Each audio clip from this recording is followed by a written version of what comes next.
कल मैंने आप लोगों को बताया था वन वर्ड सब्स्टिट्यूशन। तो वन वर्ड सब्स्टिट्यूशन और vocabulary go hand in hand. आपकी vocabulary will increase if you do exercises like this, जहां पे आपको एंटोनिम सिनोनिम्स होगा, जहां पे आपको वन वर्ड सब्स्टिट्यूशन होगा, जहां पे आपको वर्ड फॉर्मेशन का होगा या सेंटेंस फॉर्मेशन वाली एक्सरसाइजेज होगी, वहां पे आपकी वोकेबलरी ऑटोमेटिक बढ़ेगी। तो we will continue to do that exercise. अभी हम लोग आज की डेट में क्या करते हैं, कॉम्प्रीहेंशन पढ़ लेते हैं। तो कॉम्प्रीहेंशन के बारे में मैं आप लोगों को कुछ एक चीजें बताना चाहूंगा। कॉम्प्रीहेंशन का मतलब होता है समझना, किसी भी चीज को समझना। तो सीयूईटी के एग्जाम में आपको 3 कॉम्प्रीहेंशन आएंगे। 3 कॉम्प्रीहेंशन में हर किसी में 5-5, 6-6 क्वेश्चंस होते हैं। तो आपको क्वेश्चंस करने होते हैं, उनका जवाब देना होता है based on what you have understood by reading the paragraph. तो इसलिए सबसे पहले इंपॉर्टेंट है कि आप इस पैराग्राफ को पढ़िए, जिस जो पैराग्राफ आपके सामने आते हैं उस पैराग्राफ को अच्छे से पढ़िए और समझने की कोशिश करिए कि कैसे करके उसमें जो चीजें समझाई गई है, एक तो किस चीज के बारे में बात कर रहा है, ये बहुत जरूरी है हमें समझना। अगर हमें ये नहीं पता होगा कि किस चीज के बारे में बात हो रही है, तो डेफिनेटली हम बाकी क्वेश्चंस भी नहीं दे पाएंगे। तो आज हम लोग क्या करते हैं ना, हम लोग मैं कुछ पैराग्राफ्स आप लोगों के लिए लिख के लेके आया हूं। हम लोग साथ साथ पढ़ेंगे। I know I am not able to hear your voices. आपको बीच में कहीं पे भी चैलेंज होगा तो just write on the chat window, I will respond. ठीक है। तो सबसे पहले हमारे पहला पैराग्राफ है जिसके बारे में हम लोग पढ़ेंगे। और हम लोग कैसे करके पढ़ेंगे कि हम लोग समझने के पर्पज से पढ़ेंगे। हम लोगों के पास वहां पे टाइम इतना ज्यादा नहीं होगा, लेकिन हम लोग जो प्रैक्टिस क्लासेस है वहां पे हम इनफ टाइम लेके पहले समझने की कोशिश करेंगे कि क्या है कॉम्प्रिहेंशन। तो ये सबसे पहले हम देखेंगे कि ये किस चीज के बारे में बात कर रहा है। It says the rise of electric vehicles. ठीक है। तो सबसे पहले इसका टाइटल क्या बोलता है कि ये इलेक्ट्रिक व्हीकल्स के बारे में बात कर रहा है। आपने देखा होगा कि पिछले कुछ सालों में इलेक्ट्रिक व्हीकल्स इंडिया में बहुत होने लगी। इंडिया क्या, इंडिया के बाहर भी हर जगह काफी जगह इलेक्ट्रॉनिक व्हीकल्स आने लगी हैं। ठीक है। जितनी बड़ी ऑटोमोबाइल कंपनी है सब लोग इलेक्ट्रिक व्हीकल्स बना रहे हैं। जैसे टाटा मोटर्स हो गया, मारुति हो गया, हुंडई हो गया, ये सब लोग इलेक्ट्रिक व्हीकल्स बना रहे हैं। तो इलेक्ट्रिक व्हीकल्स बनाने के बहुत सारे फायदे हैं। इलेक्ट्रिक व्हीकल्स बनाने के फायदे हैं कि भाई फ्यूल कंजम्पशन कम होता है, पॉल्यूशन कम होता है, क्योंकि कंबशन नहीं होगा तो पॉल्यूशन नहीं होगा। कंबशन होता है जब पेट्रोल या डीजल जब इंजन में जलता है तो ऑक्सीजन के साथ मिलकर वो कंबशन करता है, और कंबशन करने की वजह से कार्बन मोनोऑक्साइड बाहर छोड़ता है, राइट। लेकिन इलेक्ट्रिक व्हीकल में क्या होता है, ऐसा कुछ नहीं होता। There is no combustion engine, it's just a motor जो कि उसको व्हील को रोटेट करती है।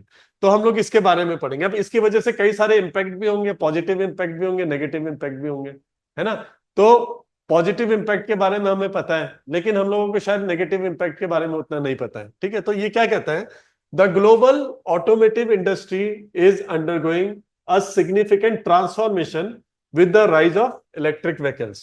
इसका मतलब है कि जो ग्लोबल ऑटोमोटिव इंडस्ट्री है, ऑटोमोटिव इंडस्ट्री चालू हुई थी जब हेनरी फोर्ड नाम के एक बंदे ने फोर्ड मोटर्स बनाना शुरू किया था। असेंबली में फोर्ड मोटर्स का कंस्ट्रक्शन करना शुरू किया था, तो ऑटोमोबाइल इंडस्ट्री जनरेट हुई थी। ठीक है। तो ग्लोबल ऑटोमोटिव इंडस्ट्री में पूरी दुनिया की ऑटोमोटिव इंडस्ट्री आ जाती है। उसमें जितने भी तरीके के आप कार के मॉडल्स देखते हैं, चाहे वो टेस्ला हो, चाहे वो जनरल मोटर्स हो, चाहे वो मारुति हो, चाहे वो हुंडई हो, वो सब ग्लोबल ऑटोमोटिव इंडस्ट्री के अंडर में आती है। Is undergoing a significant transformation. ठीक है। तो इसमें जहां जहां पे वर्ड्स होंगे ना, वोकेबलरी हमारी हर जगह पे काम आएगी। तो जहां जहां पे इंपॉर्टेंट वर्ड्स होंगे उसको मैं अंडरलाइन करता जाऊंगा, आप उसको लिखते जाइएगा। ठीक है। तो the global automotive industry is undergoing a significant transformation. ठीक है। Significant transformation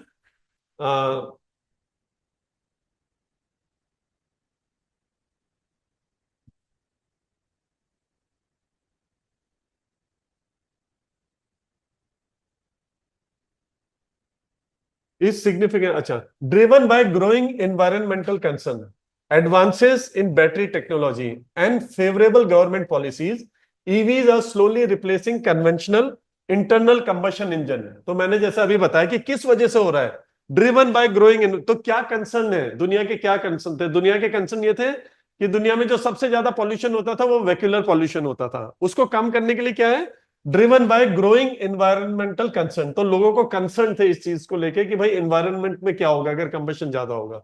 advances in battery technology, तो भाई नॉर्मल बैटरी से तो चलेगा नहीं ऑटोमोटिव, ठीक है, उसके लिए एडवांस टेक्नोलॉजी चाहिए, लिथियम आयन बैटरी चाहिए और तरीके के रिसोर्सेज चाहिए जिससे वो उस तरीके की बैटरी फॉर्म करी जाए, ठीक है, जो सेफ भी हो और ज्यादा टाइम तक चल भी सके।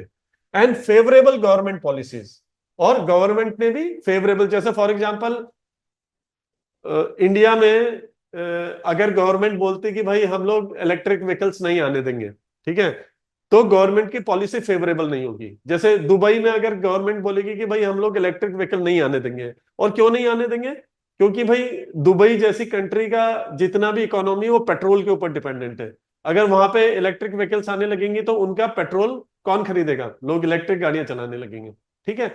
लेकिन वहां पे भी गवर्नमेंट की पॉलिसीज फेवरेबल रही हैं फॉर इलेक्ट्रिक व्हीकल्स। तो favourable government policies, EVs are slowly replacing conventional engines, countries like Norway and Netherlands are leading the way in EV adoption, ठीक है, ये समझ में आ रहा है ना, ऐसे ही आपको समझना है।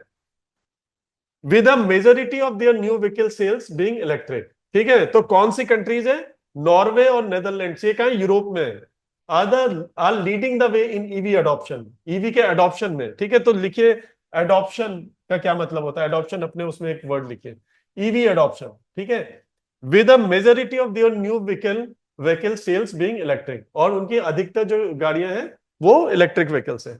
China and the United States are also witnessing rapid growth in this segment. तो अभी आप लोगों को पता है चाइना की एक कंपनी है, कौन सी कंपनी है जिसका बहुत इलेक्ट्रिक व्हीकल्स में बहुत ज्यादा नाम आ रहा है, शौर्य पता है आपको? हाँ, BYD। इसका क्या फुल फॉर्म क्या है? BYD का फुल फॉर्म भी है। हाँ, है ना, बिल्कुल सही है, बिल्ड योर ड्रीम। तो इसकी एक BYD की एक गाड़ी देखी थी मैंने, सील करके एक गाड़ी है, और मैं उसमें बैठा और मुझे बहुत मजा आया, मुझे लगा कि यार गाड़ी तो मतलब वो इलेक्ट्रिक गाड़ी वाला बिल्कुल फील नहीं था, it was a very heavy and very good car. तो China and the United States are witnessing rapid growth in segment, and आपने देखा होगा कि चाइना और यूनाइटेड स्टेट क्या है, ये अपने आप में दो पावर हाउसेज हैं, पावर हाउसेज जिनका मिलिट्री स्ट्रांग है, जिनका इकोनॉमी स्ट्रांग है। तो जब इस तरीके की कंट्रीज भी इलेक्ट्रिक व्हीकल्स के फेवरेबल पॉलिसीज बना रही हैं तो बाकी कंट्रीज फॉलो करती हैं, ठीक है। One of the major challenges initially faced by the industry was the limited range of EV and the lack of charging infrastructure, ठीक है। तो सबसे बड़ा बॉटलनेक क्या होता था कि भाई अगर हमने इलेक्ट्रिक कार बना ली तो चार्ज कैसे करेगा आप, क्योंकि फ्यूल स्टेशन पे तो इलेक्ट्रिक पॉइंट होते नहीं थे, तो चार्ज आदमी घर पे करेगा तो कैसे चार्ज करेगा, ठीक है, ये एक बहुत बड़ा बॉटलनेक था, बहुत बड़ा चैलेंज था, ठीक है। However, these issues are gradually being addressed through high capacity batteries and widespread charging networks। तो अभी आपने देखा होगा, आप कहीं पर भी जाते हैं, पार्किंग लॉट में जाते हैं, पेट्रोल पंप में जाते हैं, तो वहां पे दो चार ऐसे स्टेशन लगे हुए होते हैं जहां पे आप अपनी इलेक्ट्रिक कार को प्लग इन कर सकते हैं और चार्ज कर सकते हैं फॉर अ कॉस्ट, ठीक है। तो जो मेजर चैलेंज था इंफ्रास्ट्रक्चर का और काइंड ऑफ बैटरीज, ठीक है, वो अब बदलने लगा है।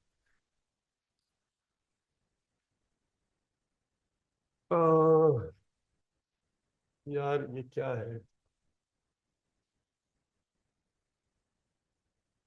More over EV have several advantages, इसके अलावा ईवी की और भी एडवांटेजेस है। They produce zero tell pipe emission, tell pipe emission का मतलब जो एग्जॉस्ट पाइप होता है वो गाड़ियों में होता ही नहीं है। Reduce dependency on fossil fuel, fossil fuel क्या होता है, पेट्रोल, गैस, डीजल, इनको फॉसिल फ्यूल कहा जाता है क्योंकि ये जमीन के नीचे से निकलते हैं, ठीक है। तो ये फॉसिलाइज्ड फ्यूल्स होते हैं जो जमीन के नीचे से निकलते हैं और हम लोग यूज करते हैं, और इनकी लिमिटेड लिमिटेड क्वांटिटी अवेलेबल है, ठीक है, क्योंकि वो फॉसिल को फ्यूल में कन्वर्ट होने में हजारों साल लगते हैं। And offer lower running cost, जब इलेक्ट्रिक गाड़ी यूज करेंगे तो उसकी कॉस्ट भी कम होगी क्योंकि पेट्रोल आजकल महंगा होता जा रहा है। Many automakers are investing heavily in EV research and development, aiming to make them more affordable and efficient. Governments are also providing subsidies and tax incentive to encourage the purchase of EV. तो government की policies क्या कर रही है कि लोगों को भी इनकरेज कर रही है, उनको टैक्स के बेनिफिट दे रही है, उनको और एडवांटेज दे रही है इलेक्ट्रिक व्हीकल यूज करने के लिए। अब इसमें मैंने बोला कि कुछ चैलेंजेस भी होंगे, भाई जरूरी कोई ना है कि कोई भी चीज आती है तो उसके पॉजिटिव भी होते हैं चैलेंजेस भी होते हैं, है ना। जैसे किसी कंट्री का डेवलपमेंट हो रहा है तो उसके पॉजिटिव पॉइंट्स होते हैं कि भाई डेवलपमेंट होगा तो लोगों को पैसे ज्यादा कमाने का अपॉर्चुनिटी मिलेगा, बट साथ साथ क्या होता है, इन्वायरमेंट अफेक्ट होता है, पेड़ कटते हैं, इकोलॉजी खराब होती है, गर्मी पड़ती है, बहुत सारे चैलेंजेस होते हैं। तो हर एक चीज का एक प्रो एंड कॉन होता है, ठीक है। तो उसी तरीके से इलेक्ट्रिक व्हीकल लाने का भी एक प्रो एंड कॉन है। तो ये कहता है despite these positive trends, despite का मतलब बावजूद इसके, despite this positive trends challenges remain, challenges अभी भी है। Battery production still relies heavily on the rare earth elements. तो हमने क्या किया कि हमने जो फॉसिल फ्यूल है उसको रिप्लेस करने के लिए हम लोगों ने इलेक्ट्रिक व्हीकल निकाले, लेकिन इलेक्ट्रिक व्हीकल भी तो रेयर अर्थ एलिमेंट यूज कर रहे हैं, जो जैसे लिथियम है, ठीक है, और भी जो जो जमीन से निकाले जाते हैं, तो उनकी भी जो क्वांटिटी होगी लिमिटेड होगी, वो भी एक तरीके के फॉसिल हो गए, ठीक है। The extraction of which can be environmentally damaging, और उसकी वजह से डैमेजिंग भी होता है, क्योंकि जो बैटरी के लिए जो एलिमेंट्स को निकाला जाता है वो रेडियो एक्टिव एलिमेंट्स भी होते हैं, ठीक है। Additionally the electricity use to charge EV often comes from non renewable sources. और जो इलेक्ट्रिसिटी प्रोड्यूस करेंगे, अब इलेक्ट्रिसिटी कैसे प्रोड्यूस करेंगे, वो तो इलेक्ट्रिसिटी से प्रोड्यूस नहीं कर सकते। तो हम लोगों को जो बिजली का जो स्टेशन होता है उसे चलाने के लिए, पावर हाउस को चलाने के लिए हमें पेट्रोल यूज करना पड़ेगा। पेट्रोल यूज करने का मतलब क्या हो गया कि वापस हम उसी सर्किल में आ गए कि भाई कार के लिए पेट्रोल यूज नहीं कर रहे हैं, लेकिन ज्यादा से ज्यादा बिजली प्रोड्यूस करने के लिए हम लोग पेट्रोल का यूज कर रहे हैं। तो पेट्रोल यूज करेंगे तो कंबशन होगा, कंबशन यूज होगा तो एनवायरनमेंट को फायदा कैसे होगा। जिस चीज के लिए हमने सोचा था वो तो दोबारा से जो फ्यूल है वो तो उसी तरीके से यूज होगा, ठीक है। Therefore, the transition to EV must be part of a broader shift to clean energy। तो इसीलिए जब हमें ईवी पे जाना है तो हमें कुछ और चीजें सोचनी है, जैसे हमें हमें सोलर एनर्जी और इलेक्ट्रिक व्हीकल्स का कॉम्बिनेशन करने का सोचना चाहिए, या विंड एनर्जी को यूज करना चाहिए, जहां पे हम लोग फॉसिल फ्यूल यूज ना करके इलेक्ट्रिसिटी प्रोड्यूस कर सकें वाटर से, सन से और विंड से, है ना। ये भी तरीके होते हैं इलेक्ट्रिसिटी प्रोड्यूस करने के। As the world pushes for sustainable development, sustainable लिख लो क्या होता है, ठीक है। The future of transportation seems increasing electric. How countries and industries respond to the challenges and opportunities of EV adoption will determine the pace and success of this transformation. ये समझ आ गया, आया समझ में? Okay good. अमृता आपको आया?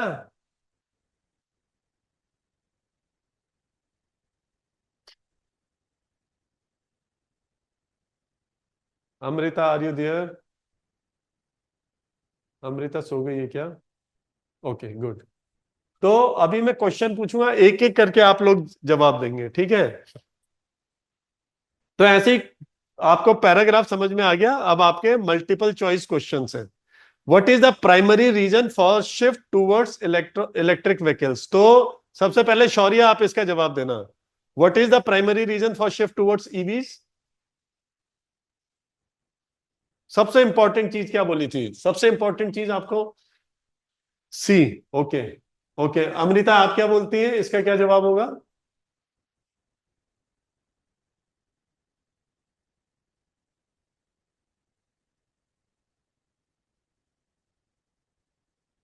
सी option, okay very good. ठीक है, ये ठीक है, इसका जवाब बिल्कुल बिल्कुल ठीक है, क्योंकि पहले ही पैराग्राफ में उसने लिखा था कि जब भी हम इन क्वेश्चंस का जवाब देंगे ना, हम अपने आप से कुछ अज्यूम नहीं करेंगे। हम ऐसे नहीं अज्यूम करेंगे कि मतलब भाई और भी तो कंसर्न होते हैं, और भी चीजें होती है, जो जो पैराग्राफ में लिखा है बस हम उसी से रिलेटेड जवाब देंगे। हम अपनी तरफ से कुछ अज्यूम करके जवाब नहीं दे देंगे कि नहीं नहीं ऐसा नहीं ऐसा होता है, ठीक है। तो ऑलवेज कीप इन माइंड कि जो पैराग्राफ में लिखा है हमें वही उसी का जवाब देना है। Which country is not mentioned as leading in EV adoption? ठीक है, अमृता आप पहले जवाब दीजिए, ऐसी कौन सी कंट्री है जो पैराग्राफ में मेंशन नहीं करी है एज लीडिंग ईवी एडॉप्शन में?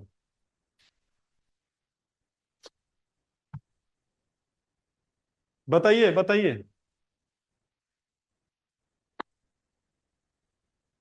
शौर्या बताइए। B Germany. अच्छा, one of the earlier issues with EVs was इसका तीसरे का जवाब दीजिए दोनों।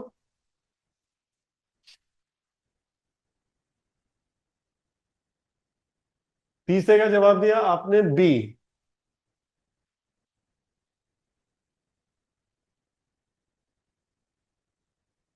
ओके। ओके।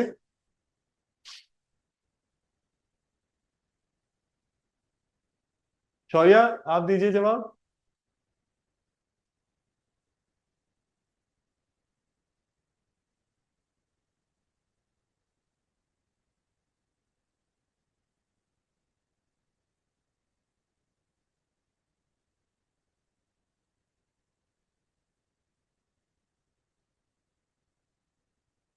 बी बी नहीं। तो इसका जवाब क्या होगा? इसका जवाब है लिमिटेड रेंज। उसका कारण क्या है? क्योंकि ईवी में तो इंजन होता ही नहीं है। कहीं पे लिखा है उसने कि ईवी में इंजन होता है? इंजन ही नहीं होता। तो अनरिलायबल इंजन का मतलब ही नहीं है। ईवी में तो मोटर होती है, and that's not an engine. Engine सिर्फ कम आईसी, इंटरनल कंबशिबल, आईसीई को ही बोलते हैं इंजन। तो इसका जवाब होगा सी, लिमिटेड रेंज। ठीक है। Major challenge in battery production is, battery production में मेजर चैलेंजेस क्या था?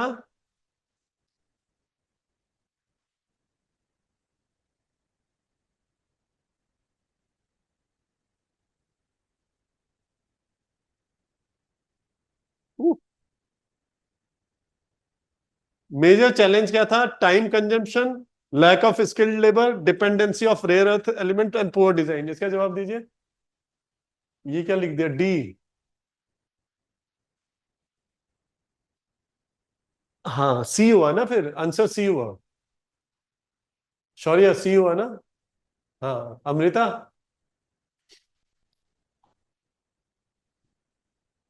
Okay. What does the author suggest about EVs and renewable energy? क्या बताता है वो? रिन्यूएबल एनर्जी और ईवी के बारे में क्या बताता है? क्या उसका कंक्लूजन था?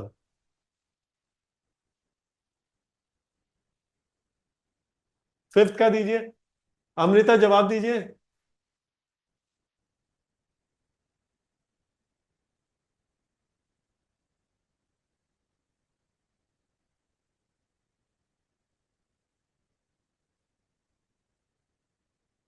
शौर्य, जवाब दीजिए इसका। फिफ्थ का।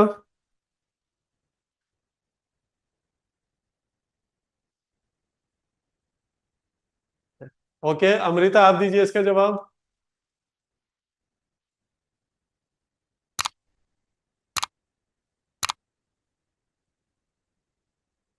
नो सर बोले तो? हाँ ठीक है, अमृता आप हैं? Are you there? अच्छा, सी ऑप्शन आपने लिखा, बिल्कुल सही। तो ये सी ऑप्शन कहां पे लिखा था देखिए। ये जब हम लोग पढ़ रहे थे ना, ये therefore the transition to EV must be part of a broader shift to clean energy, जहां पे मैंने बोला था कि हम लोग विंड के थ्रू, सोलर एनर्जी के थ्रू भी इलेक्ट्रिसिटी प्रोड्यूस कर सकते हैं। ठीक है। तो हमें सिर्फ इलेक्ट्रिक व्हीकल बनाए और उसको उसकी उसको चार्ज करने के लिए हम लोग वापस फॉसिल फ्यूल यूज करें, पेट्रोल और डीजल यूज करें टू जनरेट इलेक्ट्रिसिटी, तो वो तो स्टुपिडिटी होगी, है ना?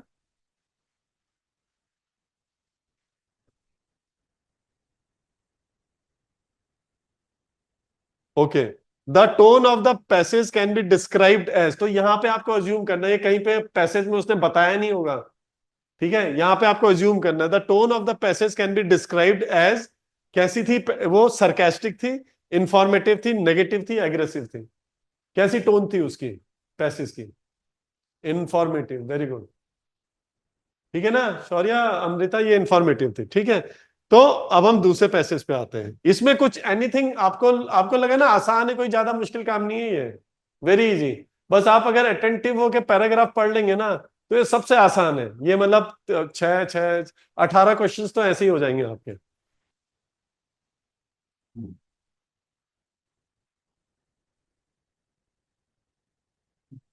ठीक है, अब ये दूसरा पैराग्राफ है, इसको पढ़ते हैं हम लोग। The digital divide in education. ये पहले तो टॉपिक को समझने की कोशिश करो, ये क्या कहना चाह रहा है। डिजिटल डिवाइड का मतलब क्या होता है?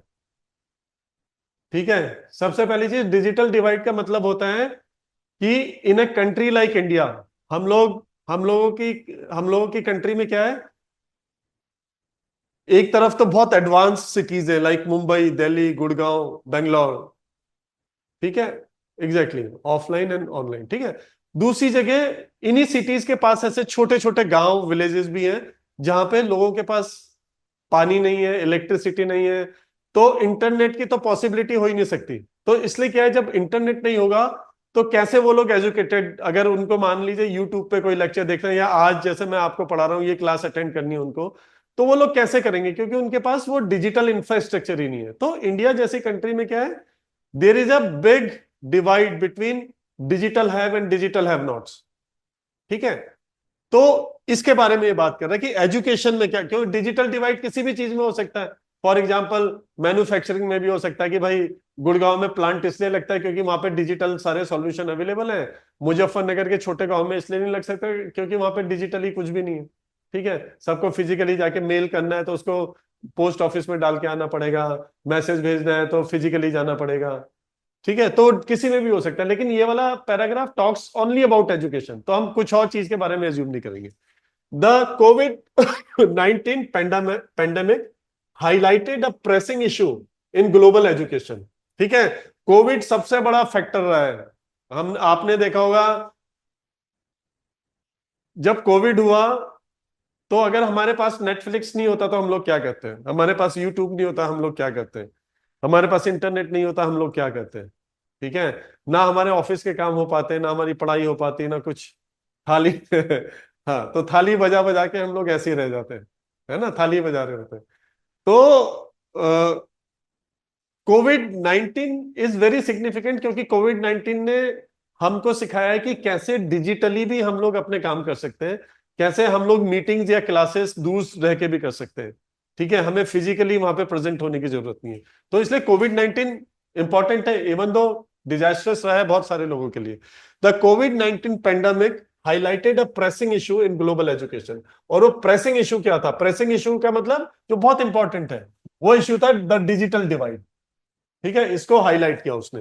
As schools worldwide shifted to online learning, students without access to reliable internet और digital devices found themself at a significant disadvantage. वही बात जो मैंने बोली है ना, जिनके पास टैब नहीं होगा, लैपटॉप नहीं होगा, मोबाइल नहीं होगा, इंटरनेट नहीं होगा, वो लोग, उन लोगों को एडवांटेज नहीं मिलेगा इस चीज का। In developed countries the transition to remote education was relatively smooth for most of the students। क्यों था डेवलप्ड कंट्रीज में, क्यों था, क्योंकि डेवलप्ड कंट्रीज में इंफ्रास्ट्रक्चर, कोई भी इंफ्रास्ट्रक्चर, चाहे वो रोड इंफ्रास्ट्रक्चर बोलो, चाहे वो हॉस्पिटल बोलो, चाहे एजुकेशन बोलो, और चाहे वो डिजिटल इंफ्रास्ट्रक्चर बोलो, ठीक है, वो पूरी तरीके से डेवलप था। इसलिए डेवलप्ड कंट्रीज जैसे चाइना, अमेरिका, जापान, कोरिया, ठीक है, डेवलप्ड कंट्रीज है, was relatively smooth for most of the students. They had access to high speed internet, personal computers and digital platform. Digital platform कौन से होते हैं, डिजिटल प्लेटफॉर्म जैसे आपका अन अकेडमी हो गया, और दूसरे जो प्लेटफॉर्म होते हैं जो जो पढ़ाते हैं आपको, ठीक है, डिजिटल प्लेटफॉर्म्स। इन कॉन्ट्रास्ट, इसके विपरीत, इन कॉन्ट्रास्ट का मतलब इसके विपरीत, students in many developing and under developed region. अब कौन सी कंट्रीज डेवलपिंग और अंडर डेवलप्ड है, जैसे India, Bangladesh, Sri Lanka, these are developing countries, ये ग्रो कर रही है, ठीक है। हाँ, ओटीटीज भी होते हैं, ठीक है, ये ग्रो कर रही है। और अंडर डेवलप्ड कंट्रीज कैसी होती है, जैसे अफ्रीका की कंट्री हो गई, घाना, युगांडा, मोजाम्बिक, ठीक है, नाइजीरिया, कीनिया, यहाँ पे क्या है, ये अंडर डेवलप्ड कंट्रीज है, इनमें रिसोर्सेज की बहुत कमी है, ठीक है। तो वहां के रीजन में लोगों ने स्ट्रगल किया to get the digital infrastructure. Many lagged even the most basic tool for online learning, ठीक है। A UNESCO report revealed that nearly 1.6 billion learners were affected by school closure। 1.6 billion, India के population के बराबर लोगों को affected by school closure during the pandemic, and over 460 million had no access to digital learning। इतने सारे लोगों के पास, UNESCO, United nation, क्या फुल फॉर्म होती है इसकी, जरा खोज के बताइए। कुछ कुछ होता है, मैं भूल गया, United nation education something something, UNESCO की रिपोर्ट ने बताया, और यूनेस्को हर साल रिपोर्ट निकालता है, ठीक है, कि 1.6 बिलियन लोग अफेक्टेड हुए थे।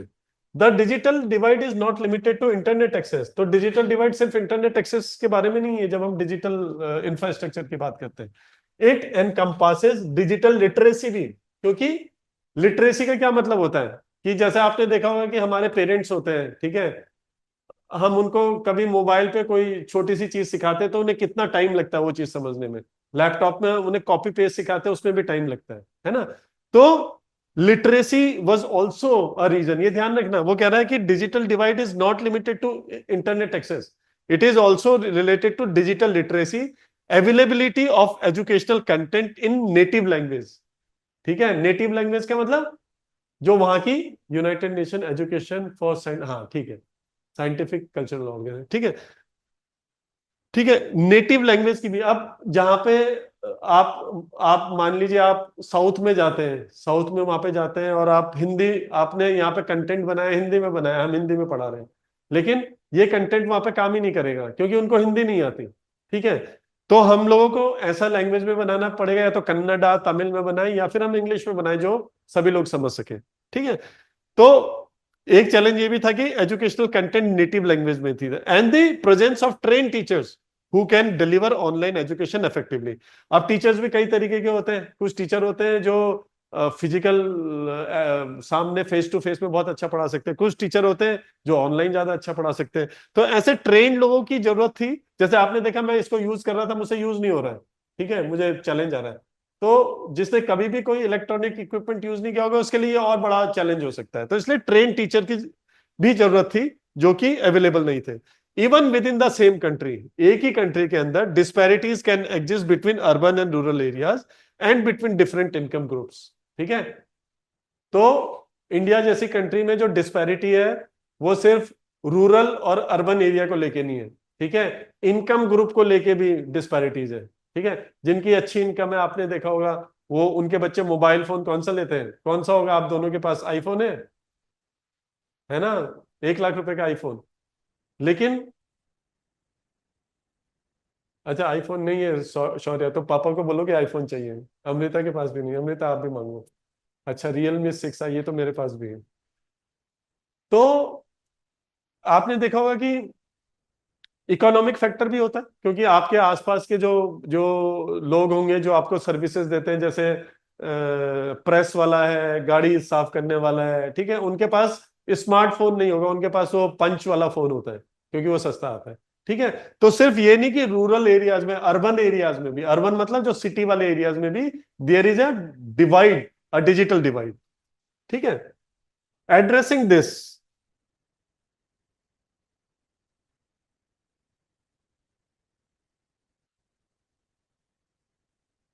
Addressing this divide requires a multi pronged approach. तो इस डिवाइड को हम लोग कैसे एड्रेस कर सकते हैं, कैसे समझ सकते हैं, कैसे इसको ठीक कर सकते हैं, उसके लिए हमें मल्टी प्रोंग्ड अप्रोच, लिख लो मल्टी प्रोंग्ड। ठीक है, प्रोंग का मतलब होता है चिमटा, तो मल्टी प्रोंग्ड अप्रोच चाहिए, हर तरफ से अप्रोच चाहिए हमें। तो वो मल्टी प्रोंग्ड अप्रोच क्या होगी, government, tech companies and educational institution must collaborate to provide affordable connectivity. तो कौन लोग आपस में मिले, गवर्नमेंट हो, ठीक है, जैसे फॉर एग्जांपल मोदी जी की गवर्नमेंट है, टेक कंपनीज है जैसे टीसीएस है, कोई और कंपनी है, एंड एजुकेशनल इंस्टीट्यूशन जो आपके कॉलेजेस है, वो आपस में कोलैबोरेट करें और प्रोवाइड कराएं अफोर्डेबल कनेक्टिविटी। ठीक है, डिस्ट्रीब्यूट डिवाइसेस, और बच्चों को डिवाइसेस डिस्ट्रीब्यूट करें, ठीक है, जिनके पास पैसा नहीं है खरीदने के लिए। ठीक है, and train educators and students alike, और टीचर्स को भी ट्रेनिंग दे ताकि वो बच्चों को अच्छे से पढ़ा सके। Without equitable access to digital education, बराबर एजुकेशन अगर एक्सेस नहीं मिलेगा एजुकेशन का, the gap between privileged and under privileged student will only widen. तो जो प्रिविलेज स्टूडेंट है वो ज्यादा सीख पाएंगे, जो अंडर प्रिविलेज स्टूडेंट्स हैं वो कम सीख पाएंगे, वो सीख ही नहीं पाएंगे। ठीक है, तो वो गैप और बढ़ता जाएगा। फिर हमारे कंट्री में दो तरीके की सोसाइटी हो जाएगी, एक तरीके के लोग जो एजुकेटेड है, जिनके पास अच्छा है वो और अच्छे होते जा रहे हैं, और जिनके पास एक्सेस नहीं है वो और गरीब होते जा रहे हैं। ठीक है, which is not good for any country. हम सोच सकते हैं कि भाई हमारे पास तो पैसा है, वी शुड बी हैप्पी, ठीक है, लेकिन अगर हमारी कंट्री में मेजोरिटी ऑफ लोगों के पास पैसा नहीं है, मेजोरिटी ऑफ लोगों के पास बेसिक इंफ्रास्ट्रक्चर नहीं है, ठीक है, तो देन इट्स अ शेम कि हमारे पास है उनके पास नहीं है। तो we should try to do something जहां पे सभी लोगों को एटलीस्ट डिजिटल एजुकेशन बराबर मिल सके, और वो उसी तरीके से उनको ग्रोथ करने की अपॉर्चुनिटी भी मिल सके, है ना। The pandemic was a wake up call, और ये पेंडेमिक था, एक वेकअप कॉल था। It showed that digital inclusion is not a luxury. तो डिजिटल इंक्लूजन, ठीक है, इंक्लूजन का मतलब उसमें सबको इंक्लूड करना, इज नॉट अ लग्जरी। अब ये लग्जरी नहीं रह गया, but a necessity for modern education. ठीक है, समझ में आ गया? हाँ हाँ बोलो, अगर आ गया, नहीं आया तो दोबारा से बताता हूँ। जो चीज समझ में नहीं आई दोबारा से समझाता हूँ। अमृता, शौर्या, हाँ शौर्या का यस आ गया, ओके ओके यस, ठीक है।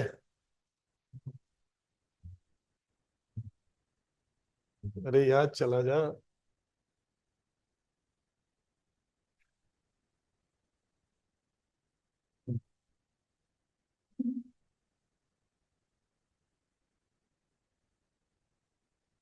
ओके,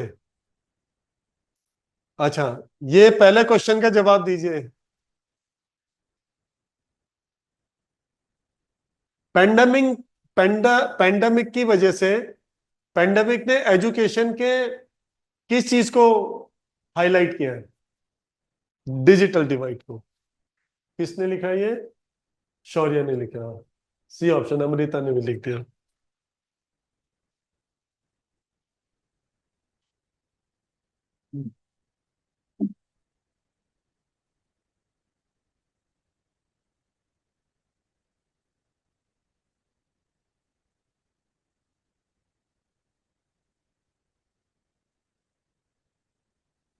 अच्छा, इसका जवाब दो। यूनेस्को की एक रिपोर्ट है, उसमें आपने पढ़ा, have no access to digital learning. Very, Amrita, okay, SRS, ठीक है, शौर्य, ठीक है, 460 मिलियन, गुड। ध्यान से पढ़ा आप लोगों ने। तो बस ऐसे ही ध्यान रखना है, कोई बहुत ज्यादा कॉम्प्लिकेटेड चीज नहीं है। The digital divide includes all except, इसमें क्या है? इसका जवाब दीजिए।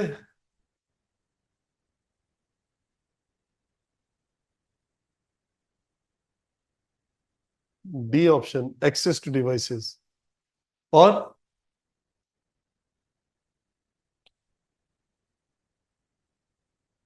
बताइए बताइए।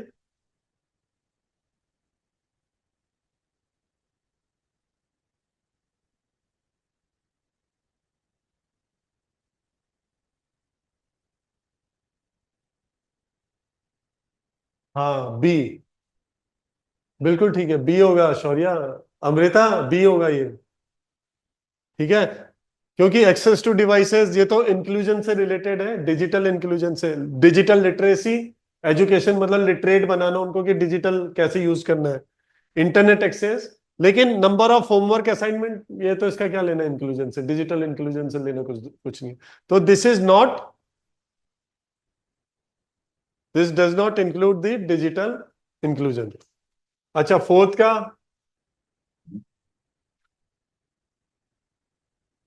इसमें ऐसा कौन सा सजेशन दे रखा है जो सॉल्यूशन नहीं है? Reducing school hours, okay. Amrita, same है या आपका जवाब अलग है? नहीं रे, डी ऑप्शन नहीं है। ट्रेनिंग एजुकेटर तो है ही, एजुकेटर को ट्रेन करना है, क्योंकि बहुत सारे एजुकेटर ऐसे हैं जिनको डिजिटली, जिनको बोर्ड यूज करना नहीं आता, जिनको इंटरनेट एक्सेस करना नहीं आता, उनको भी ट्रेनिंग करना ये भी जरूरी है।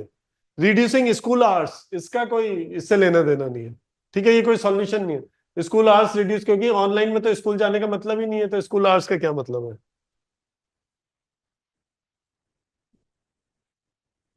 According to the author, what is essential for equitable digital education? इसमें बताओ, ये तो बहुत आसान से है। फिफ्थ का बी, ओके, ठीक है।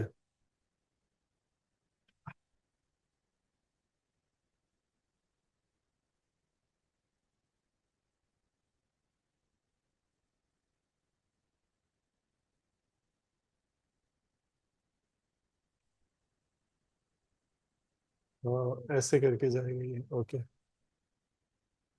अच्छा, according to the author what is essential for equitable digital education. अच्छा ये तो हो गया। The author's attitude towards the issue can be described as.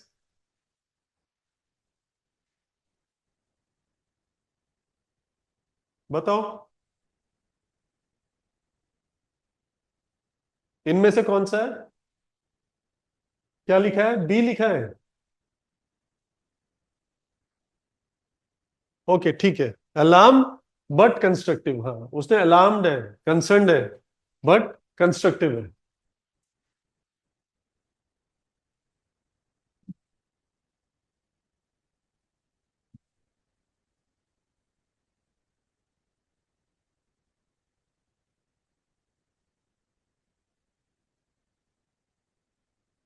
ठीक है, ये तीसरा पैराग्राफ है। बोरिंग हो रहा है क्या?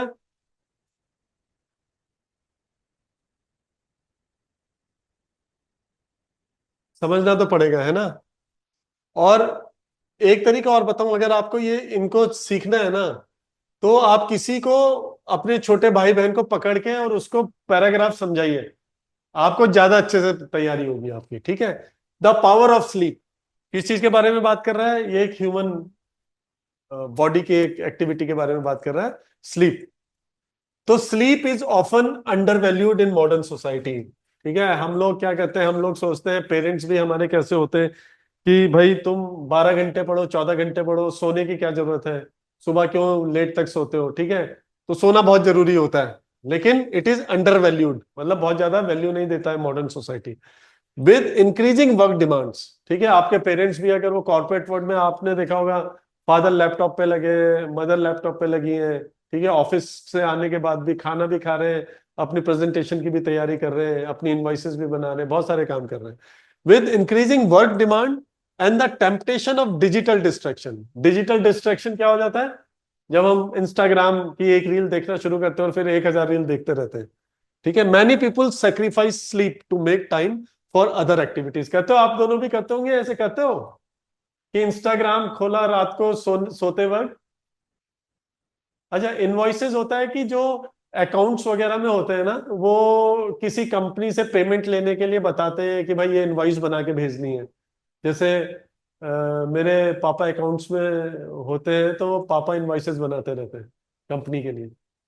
जनरली चार्टर्ड अकाउंटेंट वगैरह जो होते हैं ना, वो इनवॉइसेस जनरेट करते हैं। अच्छा, नहीं आप लोग दोनों क्या कहते हैं, जब सोने सोने जाते हो तो फोन आप आपके पास में होता है ना, हाथ में होता है? होता है। तो इंस्टाग्राम का एक रील किसी दोस्त ने भेजा और आप उसको स्क्रॉल करने लग जाते हो, तो कितने घंटे स्क्रॉल करते हैं क्या हमें पता चलता है?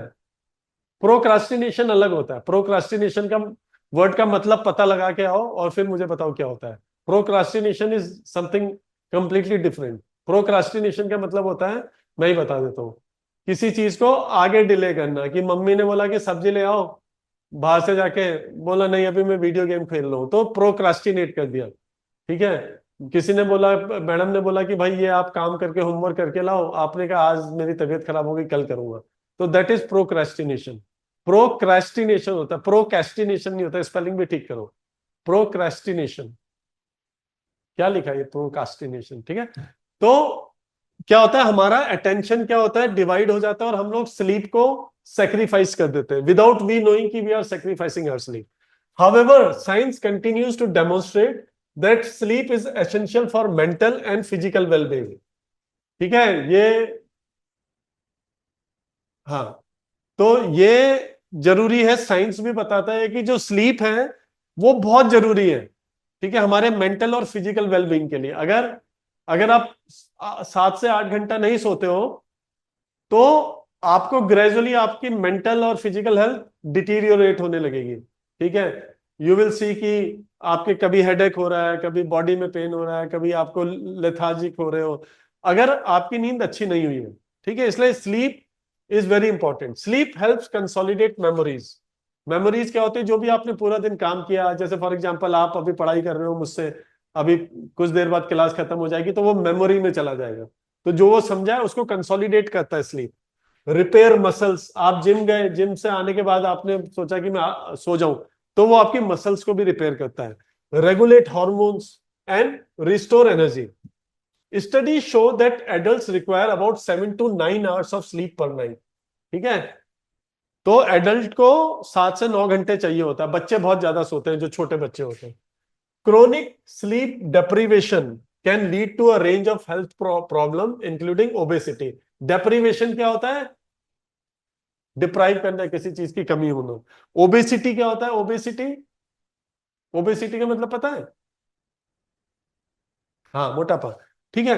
Chronic chronic sleep deprivation can lead to a range of health problems including obesity, heart diseases, depression and a weakened immune system. ठीक है, बॉडी के इम्यून सिस्टम को भी खराब करता है।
ओके, अब आ रही है आवाज?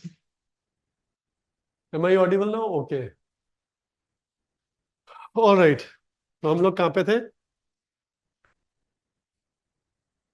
ठीक है, memories, obesity, obesity, heart disease, depression and a weakened immune system in adolescent and young adults. Adolescent जैसे आप लोग हैं, young adults, lack of sleep is linked to poor academic performance. आपकी एकेडमिक परफॉर्मेंस पे भी इंपैक्ट डालती है।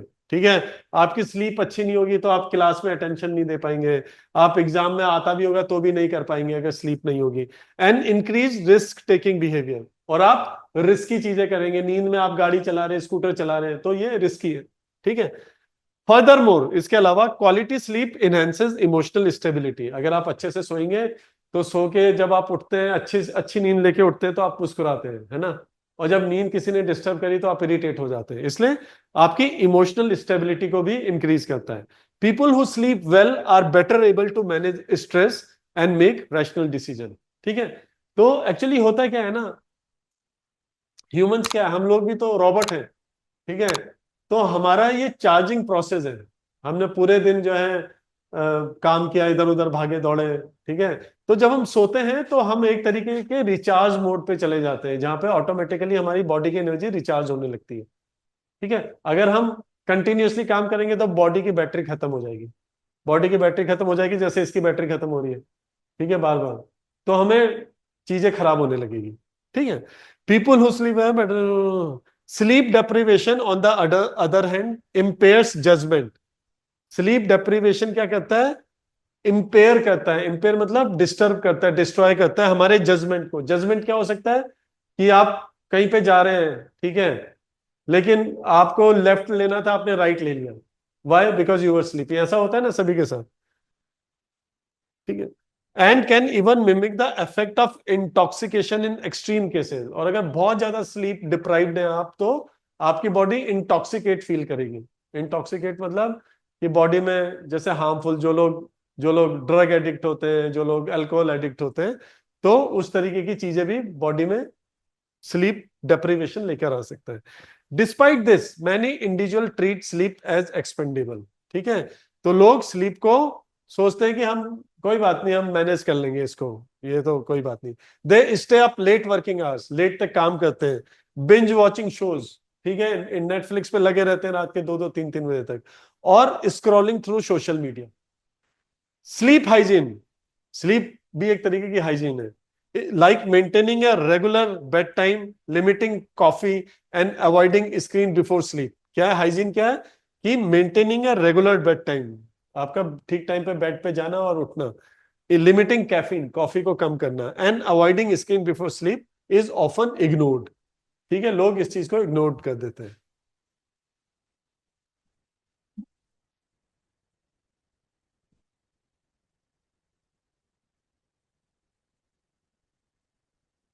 Promoting the value of sleep is essential in building healthier lifestyle. अगर हम स्लीप की वैल्यू को प्रमोट करेंगे तो हम अच्छी लाइफ स्टाइल क्रिएट करेंगे। School, work places and even government should consider sleep education as a public health priority. और स्कूल्स, वर्क प्लेस है और गवर्नमेंट को भी क्या करना चाहिए, स्लीप एजुकेशन मतलब सोने की एजुकेशन को पब्लिक हेल्थ प्रायोरिटी। ऐसे बहुत सारे, मैं ऑस्ट्रेलिया में होता था तो, या जापान में भी, तो क्या होता था कि वहां पे एक नैप रूम होता था। आप ऑफिस में काम कर रहे हैं, आपको लगता है कि अब मुझे नींद आ रही है, ठीक है, तो आप वहां पे जाते थे और वहां पे आप एक रिलैक्सिंग चेयर पे लेट जाते थे और आप 1 घंटे का स्लीप, आधे घंटे का स्लीप आप वहां पे ले सकते थे। ठीक है, तो वो एक तरीके की फैसिलिटी थी, कंपनी प्रोवाइडेड फैसिलिटी, और लोगों का परफॉर्मेंस उससे बेटर होता था, रादर देन कि आपको नींद आ रहा है, आप जबरदस्ती बैठे हैं, आप दिखा रहे हैं कि आप काम कर रहे हैं। उससे बेटर कि वो जब सो के और उठ के आते थे फ्रेश होके, तो ज्यादा अच्छा परफॉर्म किया करते थे। तो इसीलिए स्कूल, कॉलेजेस और गवर्नमेंट को भी किसी ना किसी तरीके से स्लीप को, मतलब उसको डिस्कार्ड नहीं करना चाहिए, उसका मजाक नहीं उड़ाना चाहिए। अगर कोई, आपने देखा कोई कोई क्लास में सो रहा है, ठीक है, हम लोग उसका मजाक उड़ाने लग जाते हैं कि अबे क्या है, सो रहा है। ठीक है, लेकिन हम लोगों को स्कूल में, आई थिंक स्कूल में तो होते ही है नैप रूम्स होते हैं कि बच्चे वहां पे जाके, बट यूजुअली टीचर्स वो प्रमोट नहीं करती हैं, बच्चों को नहीं करने के लिए बोलती है, बट ये करना चाहिए ताकि उनकी स्लीप साइकिल अच्छी हो सके। ठीक है, अब इसमें आप बताइए कि what is the main theme of the passage.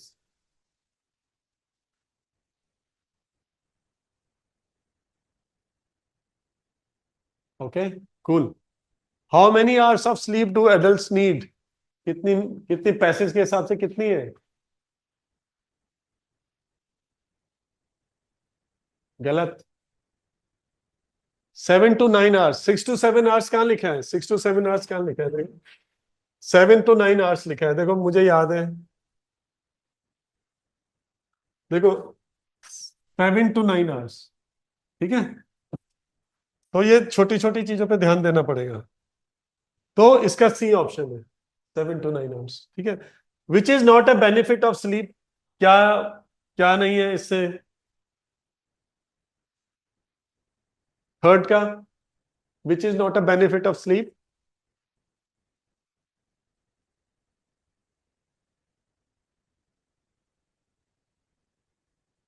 Okay, good. Okay,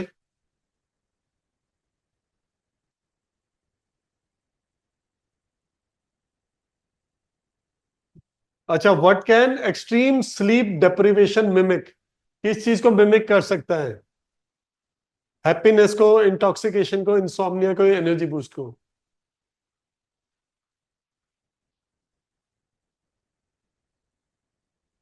बताइए। सी ऑप्शन लिखा नहीं, ये तो पहले वाले क्वेश्चन का लिखा है। अमृता, इसका बताइए, फोर्थ का बताइए शौर्य।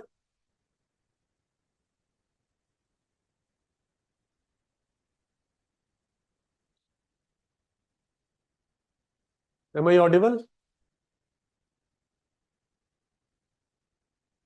बताइए, इसका बताइए। शौर्य ने लिखा है सी। फोर्थ का सी गलत है। अमृता गलत है, सी सी नहीं है। इंटॉक्सिकेशन बोला था ना मैंने, जैसे ड्रग एडिक्ट होते हैं, अल्कोहल एडिक्ट होते हैं। Yes, B, intoxication.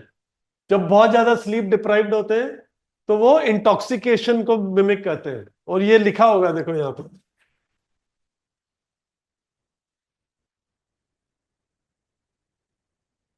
Mimic effects of intoxication in extreme cases. ठीक है, तो थोड़ा सा और ध्यान दो। What does sleep hygiene include? Sleep hygiene में क्या क्या चीजें आती हैं, इसका जवाब दीजिए।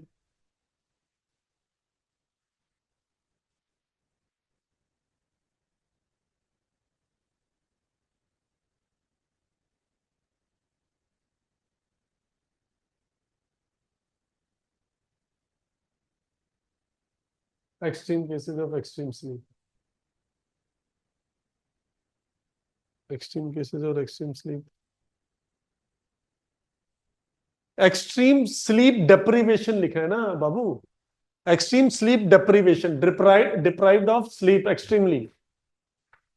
अच्छा, इसका लिखा है आपने फिफ्थ का, अमृता ने लिखा है डी ऑप्शन। हाँ ठीक है, सिक्स्थ का बताइए।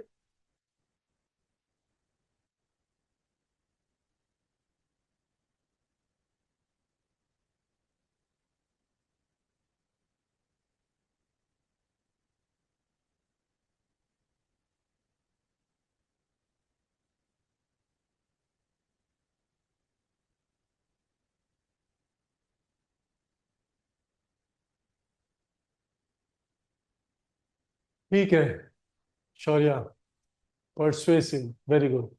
ठीक है, तो ये है, ये वाला मैं आप लोगों को होमवर्क के लिए देता हूं, ठीक है। ये चौथा वाला आप लोग पढ़ेंगे, मैं ये शेयर कर दूंगा आपके साथ, ये चौथा, and two more paragraphs I will share with you. ठीक है, आप लोग कल की क्लास में वो करके लेकर आइएगा, और कल की क्लास में जो कल बोला था वो वाला भी करके लाइएगा। ठीक है, एनी क्वेश्चंस? कुछ पूछना हो, कुछ एनी क्वेश्चन, जनरल क्वेश्चन कुछ पूछना हो तो आस्क मी।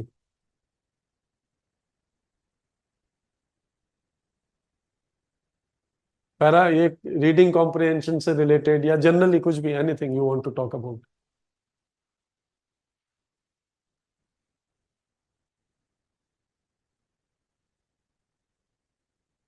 ओके, कुछ नहीं, अमृता, शौर्य,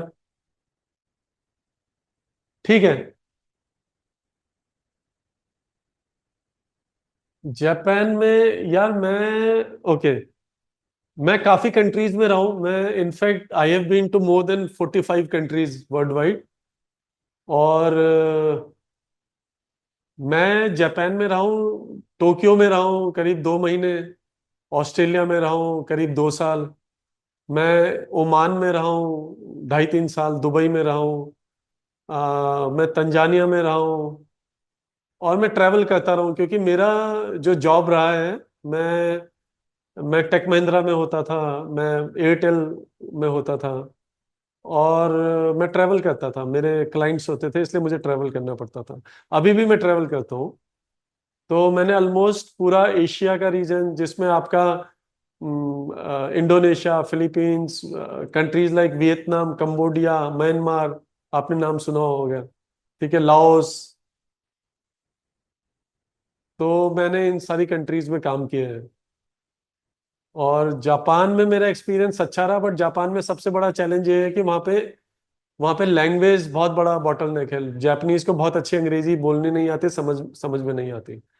तो जापान हो गया, वियतनाम हो गया, म्यांमार हो गया, इन कंट्रीज में लोगों को अंग्रेजी समझ में नहीं आती, चाइनीज ज्यादा अच्छी समझ में आती है। Not in Japan but Cambodia, Myanmar, यहाँ पे चाइनीज बोलते हैं लोग। और बाकी कंट्रीज में इंग्लिश जो है वो कॉमन लैंग्वेज है। ऑस्ट्रेलिया में, यूएई में, सऊदी में, ओमान में, यहाँ पे लोग हिंदी भी बोलते हैं, बहुत सारे लोग हिंदी बोलते हैं। तो मेरा कुल मिला के एक्सपीरियंस अच्छा था जापान में। और कितने साल रहे, मैं ऑफ एंड ऑन जाता रहा हूँ, 4 5 बार गया हूँ, बट ऐसे एट अ लेंथ में सिर्फ 2 महीने रहा हूँ। ओके, और कुछ?